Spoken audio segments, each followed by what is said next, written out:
অসন্তোষ নির্বাচন কমিশনকে জানিয়ে এলো জামায়াতে ইসলামী। দলটির মতে এখনো সবার জন্য সমান সুযোগ বা লেভেল প্লেইং ফিল্ড নিশ্চিত হয়নি, তাই তা নিশ্চিতে ইসিকে সুনির্দিষ্ট পদক্ষেপ নিতে হবে। এদিকে বিএনপি ও জামায়াতে ইসলামী উভয় দলকে অস্ত্রবাজির জন্য দায়ী করে তাদের আওয়ামী লীগের পরিণতি স্মরণ করিয়ে দিয়েছেন জাতীয় নাগরিক পার্টির সদস্য সচিব আক্তার হোসেন। জুলাই অভ্যুত্থানের সময় দল দুটির সঙ্গে থাকলেও নির্বাচনের আগে তাদের তৎপরতার সমালোচনা করে রাজধানীর বাংলা মোটরে বিশ্ব সাহিত্য কেন্দ্রে এক অনুষ্ঠানে প্রধান অতিথির বক্তব্যে তাদের উদ্দেশ্যে এই হুঁশিয়ারি দেন জনাব আক্তার। এনসিপির পেশাজীবী সংগঠন ন্যাশনাল প্রফেশনালস অ্যালায়েন্সের আত্মপ্রকাশ উপলক্ষে এই অনুষ্ঠান আয়োজন করা হয়। সবাইকে স্বাগত জানাচ্ছি। আর কাবেল নিবেদিত দেশ সন্ধ্যায় আমি সোনিয়া হক আপনাদের সাথে আছি। আলোচনার বিষয় আজ রেখেছি রাজনীতির হালচাল ও ভোটের তফসিল, এবং এই বিষয়টি নিয়ে কথা বলতে আমার অতিথিরাও এরই মধ্যে আমার সাথে যুক্ত হয়ে গেছেন। আজ আমার সাথে স্টুডিওতে আছেন সাইদ খান, তিনি যুগ্ম সম্পাদক কালের কণ্ঠ, তিনি যুক্ত হয়েছেন আমার সাথে যুক্ত হয়েছেন আলাউদ্দিন মোহাম্মদ, যুগ্ম সদস্য সচিব এনসিপি। দুজনকে স্বাগত জানাচ্ছি আজকে আমার এই অনুষ্ঠানে রাজনীতির হালচাল ও ভোটের তফসিল। যেহেতু অভিযোগ একটা করে এসেছে জামায়াতে ইসলামী এনসিপি নির্বাচন কমিশনের কাছে, আলোচনাটা আজকে আমি শুরু করতে চাই সাইদ খান আপনাকে দিয়ে। লেভেল প্লেইং ফিল্ড এই শব্দটির সাথে আমরা বহু বছর ধরে পরিচিত, এবং প্রতিবার নির্বাচনের আগে আমরা এই শব্দটি শুনেছি যে এখন পর্যন্ত নির্বাচনের জন্য যে সবার জন্য সমান সুযোগের যে বিষয়টি সেটি সৃষ্টি হয়নি। লেভেল প্লেইং ফিল্ড এখনও তৈরি হয়নি, অথচ আমরা জানি যে ৮ থেকে ১৫ তারিখের মধ্যেই নির্বাচনী তফসিল ঘোষণা হতে যাচ্ছে ২০২৬-এর যে জাতীয় নির্বাচন, বড় ইলেকশন যেটি, সেটির এরই মধ্যে জামায়াতে ইসলামী এই অভিযোগটি করে এসেছে নির্বাচন কমিশনের কাছে। আপনার কাছে কি মনে হয় একজন গণমাধ্যম কর্মী হিসেবে নির্বাচনের পরিবেশ নিয়ে আপনার বিশ্লেষণ কি বা ব্যাখ্যা কি? জি, ধন্যবাদ আপনাকে এবং যারা দেখছেন। লেভেল প্লেইং ফিল্ড এই কথাটি আসলে নির্বাচনের সাথে একেবারে অঙ্গাঙ্গিভাবে জড়িত। লেভেল প্লেইং ফিল্ড যদি না থাকে সে ব্যর্থতা তো সরকারের, সেটি তো রাজনৈতিক দলগুলোর না। আর দিন শেষে নির্বাচন কমিশনকেই এই দায় নিতে হবে, এই কারণে যে একটি সুষ্ঠু, অবাধ এবং গ্রহণযোগ্য নির্বাচন অনুষ্ঠানের কৃতিত্ব যেমনি নির্বাচন কমিশন পায়, তেমনি সমালোচনাও নির্বাচন কমিশনকে নিতে হবে। কিন্তু লেভেল প্লেইং ফিল্ড বলতে যে জিনিসটি বোঝানো হচ্ছে সেটি আসলে কি আমার কাছে পরিষ্কার না এই মুহূর্তে যারা অভিযোগ করছেন তাদের পক্ষ থেকে। এখানে আইন শৃঙ্খলা পরিস্থিতির একটা চরম অবনতি আছে, যেটি জুলাই গণ অভ্যুত্থান পরবর্তী দেখেছেন যে জুলাই গণ অভ্যুত্থানে আইন শৃঙ্খলা বাহিনীকে এর আগের যে ফ্যাসিস্ট সরকার তারা অ্যাবিউজ করেছেন, তারা দলীয় ক্যাডার হিসেবে ব্যবহার করেছে, লাঠিয়াল বাহিনী হিসেবে ব্যবহার করেছে, তারা একপেশে হয়ে গিয়েছিল। বাংলাদেশের আপামর জনগণ এবং আওয়ামী লীগ ঠিক না, হাসিনা সরকার উইথ তার এই আইনশৃঙ্খলা বাহিনী, সেই জায়গা থেকে আইনশৃঙ্খলা বাহিনীর প্রতি সাধারণ মানুষের একটা অনাস্থা বা একটা অবিশ্বাস তৈরি হয়েছে। এবং জুলাই গণ অভ্যুত্থানের পরবর্তী সময় সেই ট্রমা কাটিয়ে এখনো উঠতে পারেনি পুরোপুরি, তবে যেটুকু কাটিয়ে উঠেছে সেটুকু উঠতে অনেক সময় লেগেছে। তো এখন রাজনৈতিক দলগুলো দুঃখিত, এর পরপরই ৫ আগস্ট পরবর্তী সময়ে আপনার নিশ্চয়ই মনে আছে যে এই যে অন্তর্বর্তীকালীন সরকার, সকল রাজনৈতিক দলগুলো মিলে এই অন্তর্বর্তীকালীন সরকারকে বসিয়েছে এবং তারা বেশ কিছু সংস্কারের উদ্যোগ নিয়েছে এবং তারা বেশ কয়েকটি কমিশনও গঠন করেছে। তারা বলেছে, এই সরকারের আইন উপদেষ্টা বলেছেন যে অনেকগুলো সংস্কার তারা করে ফেলেছেন ইতিমধ্যেই, এবং আইন শৃঙ্খলা বাহিনীকেও ঢেলে সাজাবার জন্য চুক্তিতে কিছু নিয়োগ দেওয়া হয়েছে, যারা মানে নানানভাবে নানান সময় অবসরে চলে গেছেন তাদেরকে নিয়ে আসা হয়েছে, এবং তুলনামূলক স্বচ্ছ যারা তাদেরকে নিয়ে আসা হয়েছে নানান পদে। হ্যাঁ, এবং কিছু বিতর্কিত লোকও নানান লবিং তদবির করে এই সরকারের আইনশৃঙ্খলা বাহিনীর বড় বড় চেয়ারে বসে পড়েছেন। তারা কিন্তু এর আগের সরকারের সময় এই স্বপদেই ছিলেন। এখন এরা একটা ফ্যাক্টরা বের করছে কি, যে তারা বৈষম্যের শিকার, তারা বঞ্চিত ছিল। আরে ভাই, বঞ্চিত ছিল মানে আপনার চাকরি ছিল না। আপনি হয়তো নোয়াখালীতে ছিলেন, এখন এসে ঢাকায় বসছেন। আপনি একজন ঢাকায় ছিল, তাকে রাঙ্গামাটিতে দেওয়া হয়েছে, বান্দরবনে দেওয়া হয়েছে।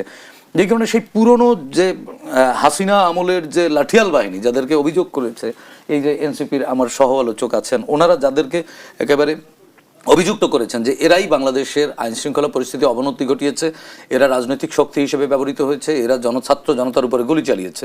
দেখা যায় যে নোয়াখালীর জন ঢাকায় আসছে, ঢাকার জন নোয়াখালীতে আছে, তো সেই অভিযুক্তরাই তো আছেন। কয়জনকে মানে জবাবদিহিতার আওতায় নেওয়া হয়েছে, কয়জনকে আইন মানে যে সংস্কারের মুখোমুখি করা হয়েছে। সংস্কারের যে কোনো কথাটা সংস্কার হয়েছিল, হয়নি। হ্যাঁ, মোট সেটাই জানতে কথা চাচ্ছি। হচ্ছে কি জানেন, মোট কথা হচ্ছে সংস্কারের অজুহাতে সময় ক্ষেপণ করা হয়েছে।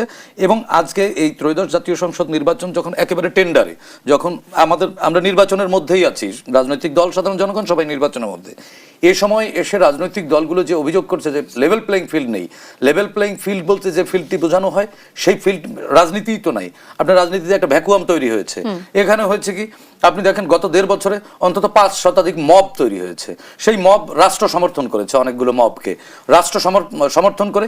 এখন রাষ্ট্র কিন্তু রাষ্ট্র বা সরকার এই মবের মুখে পড়েছে, এদেরকে আশকারা দিয়েছে, এদেরকে এখন আর সামাল দেওয়া যাচ্ছে এখন না। সামাল দেওয়া যাচ্ছে না। তখন এই যে রাজনৈতিক দলগুলো বলছে না যে পরিবেশ নাই, লেভেল প্লেইং ফিল্ড নাই, এরা কিন্তু মবকে উস্কে দিয়েছে। আজকে এনসিপি যাদেরকে ঘিরে আকাশ সমান প্রত্যাশা ছিল, তারাও কিন্তু অনেক মবকে উস্কে দিয়েছে। জামাতও কিন্তু মব করেছে, কখনো জেহাদি, কখনো কি নানান ফর্মে, নামটা এই মুহূর্তে খেয়াল পড়ছে না। ওকে ওকে, আমি বুঝতে পারছি। তারা মব করে পরিবেশটা এমন করেছে যে সাধারণ মানুষ সকলে নিজেদের আসলে শক্তিমত্তা প্রদর্শনের চেষ্টা করেছে। আমি আপনাকে অংশ থামিয়ে দিতে চাই সাইদ খান, কারণ আপনি যেহেতু বলেছেন যে এনসিপির কাছে আসলে প্রত্যাশাটা ছিল আকাশ ছোঁয়া প্রত্যাশা ছিল, কারণ এই গণ অভ্যুত্থানে জুলাই পরবর্তী সময়ে আমরা এই আমাদের যারা সন্তান আছে, যারা নতুন করে একটা দল গঠন করেছে, তাদের কাছে আমরা আসলে অনেক বেশি আশা করেছি। এই প্রত্যাশাটা কি আসলে আমরা ভুল করেছিলাম কিনা? কারণ এই যে মবের কথা বলা হচ্ছে, এটা তো আসলে মিথ্যা বলা হচ্ছে না, কারণ আমরা গণমাধ্যমগুলোতেই দেখেছি যে তারা আসলে কিভাবে তাদের শক্তিমত্তার পরিচয় দিচ্ছে, তারা কিভাবে তাদের বডি ল্যাঙ্গুয়েজ, তাদের কথা বলা, তাদের আচার আচরণ, প্রত্যেকটা জিনিসই তো আমরা দেখতে পাচ্ছি। তো সেক্ষেত্রে আসলে নির্বাচনী পরিবেশকে সুষ্ঠু রাখতে কিংবা নির্বাচনী পরিবেশকে মানে সুস্থ রাখতে এই যে মবের যে কালচারটা, এটা থেকে আসলে রাজনৈতিক দলগুলোর বেরিয়ে আসা উচিত কিনা, আপনার কি মনে হয় আলাউদ্দিন মোহাম্মদ? আপনাকে ধন্যবাদ, আমার সহালোচক এবং যারা দেখছেন সবাইকে শুভেচ্ছা। আপনি যে বিষয়টার অবতারণা করেন, আমরা কিন্তু 5 আগস্টের পর যেই বাংলাদেশের অবস্থা তৈরি হয়েছিল, সেই অবস্থা থেকে যেই এখন পর্যন্ত উত্তরণ ঘটেছে, এটা একটা বড় আমি বলবো যে এটা কে বা কারা দেশ চালিয়েছে তারা সেটা গুরুত্বপূর্ণ না। 5 আগস্টের পর থেকে এত দ্রুত বাংলাদেশ একটা স্টেবিলাইজেশনের দিকে যাবে, এটা কিন্তু তখন ভাবাও মুশকিল ছিল। সবচেয়ে বড় যেই আপনার সময়টা দেখেছেন 5 থেকে 8 আগস্ট, তখন কিন্তু বাংলাদেশে তেমন কোনো মব হয় না। আপনি দেখেছেন ছাত্র জনতা রাস্তায় নেমে এসে তারা এখানে আপনার ট্রাফিক শৃঙ্খলা থেকে শুরু করে সংখ্যালঘুদের বাড়ির সামনে, দেশে তখন কোনো সরকারও ছিল না।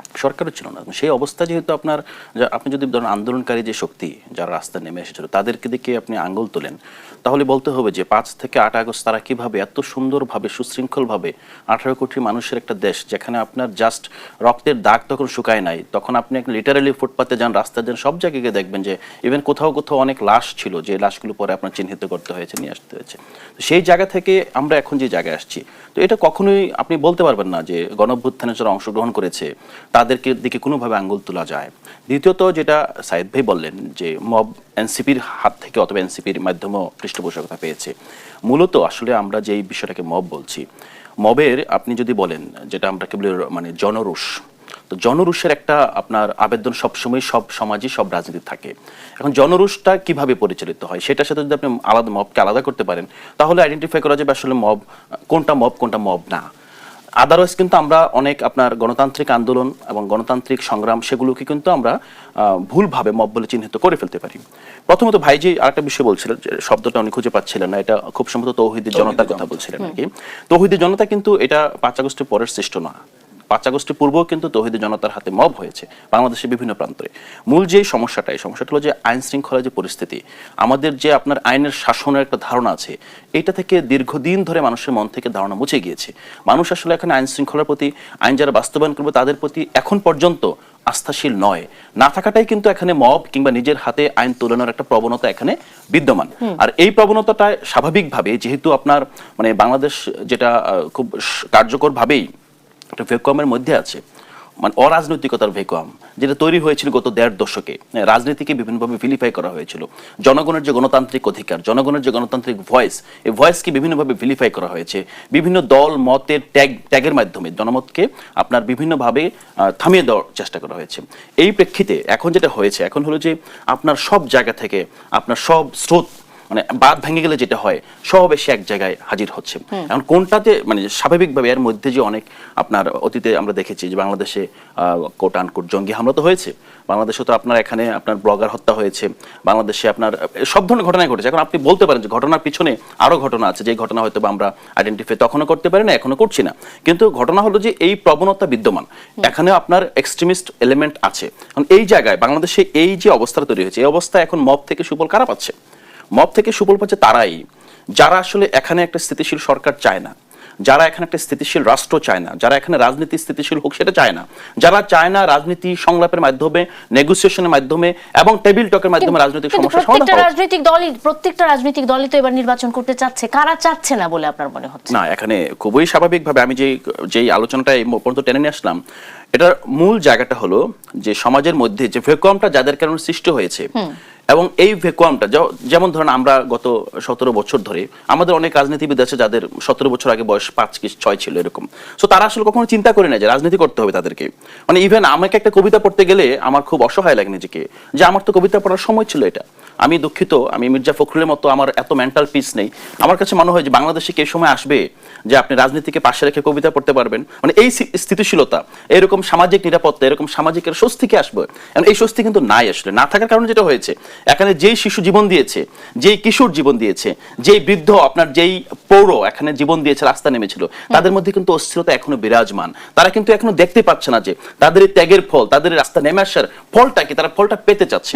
আপনি যদি বলেন ধরেন যাদের বিরুদ্ধে গণঅভ্যুত্থান হয়েছে, যারা বাংলাদেশের জনগণকে শত্রু করে জনগণের উপরে গুলি চালিয়েছিল, সেই শক্তি থেকে সমাজ থেকে নাই হয়ে গিয়েছে না, এটা অবশ্যই না, অবশ্যই না। আমি যে বিষয়টা বলছি যে মবের সবচেয়ে বড় সুবিধাভোগী কারা? সুবিধাভোগী তারাই যারা এই যে টেবিল টক, এই যে একটা পিসফুল ডেমোক্রেটিক মেকানিজম, এই মেকানিজমের অংশ না, এবং তারা যে কোনো ভাবে দেশকে আসলে অস্থিতিশীল করতে চাচ্ছে, এবং এর কারণে হয়তো বা নির্বাচনটাকে কোন রকম ভাবে যদি প্রশ্নবিদ্ধ করা যায়, এমনটাই তো, যদি আমি এইটুকুন কথার সারমর্ম বুঝে থাকি। আমি একটু সাইদ খান আপনার কাছে চলে আসি, আবারও ওই একই বিষয় নিয়ে, যেহেতু নির্বাচন নিয়ে আমরা কথা বলছি, নির্বাচন নিয়ে এই যে লেভেল প্লেইং ফিল্ডের কথা বলা হচ্ছে, কিছু কিছু রাজনৈতিক দলের আবার এক ধরনের অভিযোগ আছে, তারা এমন অভিযোগ করছে যে এনসিপি আসলে একটু বাড়তি সুবিধা পাচ্ছে, যেহেতু গণ অভ্যুত্থানে ছাত্রদের ভূমিকা বা তরুণদের ভূমিকা, তাদের অগ্রণী ভূমিকা ছিল, তাদের কারণে এত বড় একটা গণ অভ্যুত্থান সম্পন্ন হয়েছে, সে কারণে এনসিপিকে নানাভাবে, নানা জায়গায়, নানাভাবে মানে তাদেরকে সুবিধা দিয়ে সুবিধায়িত করা হচ্ছে। আবার বিএনপি তো একটা বড় রাজনৈতিক দল, পুরনো রাজনৈতিক দল, 17 বছর ধরে তারা ক্ষমতার বাইরে ছিল, কিন্তু হঠাৎ করে তারা আবার সিনে আছে, এখন তারা তাদের মতো করে সুবিধাগুলো আদায় করে নিচ্ছে। জামাতে ইসলামী তারাও করছে, কিন্তু ছোট ছোট রাজনৈতিক দল আরো কিছু আছে যারা সেই সুবিধাগুলো থেকে বঞ্চিত হচ্ছে, এবং তারা কিন্তু এক ধরনের শঙ্কার মধ্যে আছে যে শেষ পর্যন্ত তারা কোণঠাসা হয়ে যায় কিনা। এগুলো অভিযোগের কথা বললাম, আপনার কাছ থেকে মতামত জানতে চাই। আমি আগে একটু আমার সহ-আলোচক আলাউদ্দিন, উনি আমার খুবই পছন্দের মানুষ, উনি একটি কথা বলেছেন, আমি ওনার দুই একটি কথার জবাব দিতে চাই। 5 থেকে 8 আগস্ট 2024 এই সময়টা এনসিপি কিন্তু পাহারা দেয়নি, শুধু ছাত্র জনতা পাহারা দেয়নি, সকল রাজনৈতিক দল পাহারা দিয়েছে, সাধারণ মানুষ পাহারা দিয়েছে, মহল্লায় মহল্লায় টিম করে পাহারা দিয়েছে। এবং আমরা দেখেছি শুধু 5 থেকে 8 না, এরপরে 3 মাস পর্যন্ত যখন দুর্গোৎসব চলছিল, তখন মসজিদ মানে ফজরের নামাজ পড়ে মুসল্লিরা গিয়ে মন্দির পাহারা দিয়েছে, আমরা সেটা দেখেছি। সেটি ছিল সম্প্রীতির বাংলাদেশ, সেই বাংলাদেশই আমরা চেয়েছিলাম। কিন্তু এর পরবর্তীতে যখন জাতীয় নাগরিক কমিটি হলো, যখন আবার সেটাকে ভেঙে পলিটিসাইজ করা হলো, তখন এই যে সর্বনাশটা হয়েছে। তখন কারণটা কি, যখন এখানে রাজনৈতিক শক্তিগুলো আলাদা হয়ে গেল, তখন কিন্তু আর এই যে বৈষম্য বিরোধী বাংলাদেশ নামের কোনো প্ল্যাটফর্ম অস্তিত্বহীন হয়ে গেল। হ্যাঁ, আবার ওখান থেকে জাতীয় নাগরিক কমিটি আলাদা হলো, জামাতের জায়গায় চলে গেল, বিএনপির জায়গায় চলে গেল। তখন হলো কি, অভ্যুত্থানের পক্ষের যে শক্তি, হ্যাঁ, সেটি ওরকম যে ওই যে একটা থিওরি আছে, সেটা ভাগ হয়ে গেছে, নষ্ট হয়নি, ভাগ হয়ে গেছে, এবং বিপ্লবের সন্তান বিপ্লব খেয়ে ফেলছে। আপনার ঠিক এই লাইনটাই আমি আপনাকে আটকে দিতে চাই সাইদ খান, বিপ্লবের সন্তান বিপ্লব খেয়ে ফেলেছে, এই জায়গাটাতেই আপনাকে আটকে দিতে চাই। এবং একটা ছোট্ট বিরতির পরে এসে নিশ্চয়ই এই প্রশ্নটার উত্তর আপনার কাছেই জানবো। দর্শক, একটা বিরতি নিচ্ছি আর কাবেল নিবেদিত দেশ সন্ধ্যায়, সঙ্গে থাকুন, কোথাও যাবেন না। বিরতির পর স্বাগত আরেকবার, দেখছেন আর কাবেল নিবেদিত দেশ সন্ধ্যা। আমি সোনিয়া হক আপনাদের সাথে আছি। রাজনীতির হালচাল কি বাংলাদেশে এখন ঠিক এই মুহূর্তে, এবং ভোটের তফসিল নিয়ে কি ভাবছে রাজনৈতিক দলগুলো, প্রস্তুতি কতটুকু, নির্বাচন কমিশনের, সবকিছু নিয়ে আলোচনা করছি আজকে। আছেন সাইদ খান এবং আলাউদ্দিন মোহাম্মদ আমার সাথে। সাইদ খান, এই অংশে আবারও চলে যেতে চাই। বিপ্লবের সন্তান বিপ্লব খেয়ে ফেলেছে, এনসিপির একটি প্রসঙ্গে আপনি এই কথাটি যুক্ত করেছেন, এবং সেই সাথে রাজনৈতিক দলগুলো আসলে ঠিক আমরা যে তফসিল ঘোষণার কথা বলছি কিংবা নির্বাচনের প্রস্তুতির দিকে এগিয়ে যাচ্ছি বা নির্বাচনের ট্রেনে আমরা উঠে গেছি, এটাই তো বলছি, সেক্ষেত্রে সব রাজনৈতিক দলগুলো আসলে প্রস্তুত হয়েছে কিনা এখন পর্যন্ত আপনাকে কি মনে হয়? যে জায়গায় ছিলাম, বিপ্লবের সন্তান বিপ্লব খেয়ে ফেলেছে। কি করে খেয়ে ফেলেছে দেখেন, এই যে গণ অভ্যুত্থানের যে আলাউদ্দিন মোহাম্মদরা যে রাস্তা থেকে মানে রাজপথ থেকে উঠে আসা নেতৃত্ব, একেবারে জনগণের কাছে বিশ্বস্ত পরীক্ষা দিয়ে, তারা রক্ত দিয়ে পরীক্ষা দিয়ে এসেছে। জনগণের কিন্তু সর্বোচ্চ আকাশ সমান প্রত্যাশা ছিল, ইনফ্যাক্ট আমারও প্রত্যাশা ছিল। আমি মাঝে মাঝে আপ্লুত হয়ে যেতাম, কারণ এদের মুখের দিকে তাকিয়ে কিন্তু আমাদের মতো মানুষরা রিস্ক নিয়েছে, আমি নিয়েছি। তো সময়ের সাথে সাথে তারা ধীরে ধীরে বিভিন্ন খপ্পরে পড়েছে।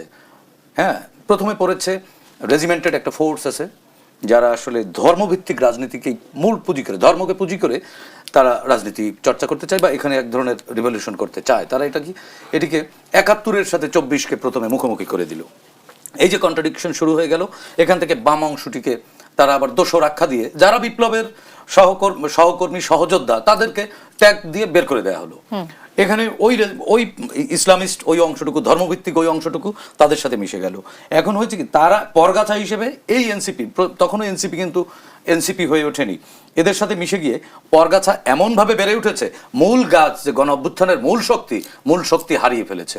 এবং এজন্যই বলেছি যে মূল শক্তি যে বিপ্লবের সন্তান, সেই বিপ্লবের সন্তান বিপ্লব নিজেই খেয়ে ফেলেছে। কারণ বিপ্লব ক্ষুধার্ত, বিপ্লবের যে আকাঙ্ক্ষা ছিল সেই আকাঙ্ক্ষা পায়নি, পূর্ণতা পায়নি, যেই কারণে সন্তানকে এসে হজম করে ফেলেছে।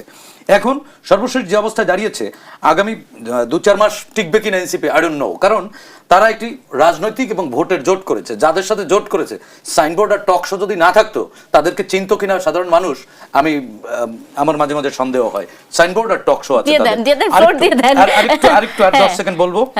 আর এনসিপি রাজনৈতিক দল হয়ে না উঠতে পারার সবচেয়ে মূল কারণ সেটি হচ্ছে এনসিপি ক্ষমতা কেন্দ্রিক রাজনীতি চর্চা করেছে। তারা ন্যারেটিভ কেন্দ্রিক, ফিলোসফি কেন্দ্রিক বা জনসম্পৃক্ত রাজনীতি তারা করেনি। তারা ক্ষমতার বলয়ে বেড়ে উঠতে চেয়েছে। আসলে ক্ষমতার বলয়ে বেড়ে ওঠা যায় না। কেন হাসনাত তো ঘরে ঘরে যাচ্ছে, হাসনাত ঘরে ঘরে গেছে ক্ষমতার বলয়ের মধ্যে থেকে। আপনি দেখেন হেলিকপ্টারে গেছে, আপনি দেখেন হাসনাত রিকশাতে গেছে, কিন্তু আপনি শোনেন, রাজনীতি চর্চার জিনিস, রাজনীতি আর প্রেম কিন্তু এক না। ওকে ফাইন সাইদ খান, অবশ্যই অনেকগুলো প্রশ্ন, আমার তো বোধহয় আর প্রশ্ন করার কোনো দরকার নাই। আলাউদ্দিন মোহাম্মদ, সাইদ খান অনেকগুলো প্রশ্ন ছুড়ে দিয়েছেন, আপনি নিশ্চয়ই এই প্রশ্নগুলোর উত্তর দিবেন। এনসিপি আসলে রাজনৈতিক দল হয়ে উঠতে পারেনি, এরকম একটি বিপ্লবের সন্তান বিপ্লব নিজেই খেয়ে ফেলেছে। বিপ্লব আসলে কোথায়, সে তো ক্ষুধার্ত। অনেকগুলো প্রশ্ন কিন্তু আছে, এনসিপির জায়গা থেকে আপনি একটু যদি বর্ণনা করতেন। প্রথমত আমি সাইদ খান ভাইয়ের কাছে বিনীতভাবে আবেদন জানিয়ে রাখলাম, যদি ২-৩ মাস পর দলটি নাই থাকে, চাকরি বাকরি তো করতে হবে, আবার ব্যবসা বাণিজ্যের তখন আবার যারাই করবে, আপনি একটু সুযোগ দিন প্লিজ। এখনো আছে, এটা আমাদেরকে দেখে রাখা আপনাদেরও দায়িত্ব ভাই হিসেবে। দ্বিতীয়ত হলো, আপনার রাজনীতিতে ওয়ান শট গেম না। রাজনৈতিক দল একটা প্রতিষ্ঠান কখনোই রাতারাতি তৈরি করা যায় না। প্রতিষ্ঠান পরীক্ষিত নেতৃত্বের মাধ্যমে, প্র্যাকটিসের মধ্য দিয়ে প্রতিষ্ঠিত হয়। এখন আমরা যদি আজকে যে বাংলাদেশের রাজনৈতিক দলগুলো জনগণের কাছে গ্রহণযোগ্য বিকল্প হিসেবে বিবেচিত হয়, যদি আওয়ামী লীগের উত্থান পর্ব দেখেন, বিএনপির প্রতিষ্ঠা পর্ব দেখেন, জামাতে ইসলামের স্ট্রাগল দেখেন, এগুলো কখনোই মানে, যদি আপনি বিপ্লবও বলেন, ধরেন আপনি ১৯৭১ সালের যে মহান স্বাধীনতা আন্দোলন, স্বাধীনতা যুদ্ধ, সেটা তো একটা বিপ্লব ডেফিনেটলি, যেটাকে আহমদ ছফা বলেছেন বিপ্লব ব্যাহত হয়ে গিয়েছে। সেটা আরেকটা রাজনৈতিক মানে প্রেক্ষাপট থেকে বলেছিলেন যে কাদের হাতে কারা ব্যাহত হয়ে গিয়েছে। কিন্তু বিপ্লবের পরও দেখেন আওয়ামী লীগ কি তখন পেরেছিল সত্যিকার অর্থে জনমানুষের দল হয়ে উঠতে? ৬৯-এর গণ অভ্যুত্থান, যেই জনগণ আওয়ামী লীগের জন্য তখন রাস্তায় নেমে এসেছিল, আইয়ুব শাহীর পতন ঘটিয়েছিল, ৭০-এ আওয়ামী লীগকে এখানে নির্বাচিত করেছিল, কিন্তু ৭১ মুক্তিযুদ্ধের পর দেখেন আওয়ামী লীগ একটা গণবিরোধী শক্তি হিসেবে আবির্ভূত হয়েছে। প্রতিটা বিপ্লব, প্রতিটা আপনার গণ আন্দোলন সমাজকে বিভিন্নভাবে একটা টেকটনিক শিফটের মধ্য দিয়ে নিয়ে যায়। সেই শিফটের মধ্য দিয়ে আপনার অনেকগুলো পরিবর্তন হয়, যে পরিবর্তনগুলো আমরা যখন সমসাময়িক চিন্তা করি তখন হয়তো অনেক কিছু মিলাতে পারি না। বরং আমি দেখছি যে এনসিপি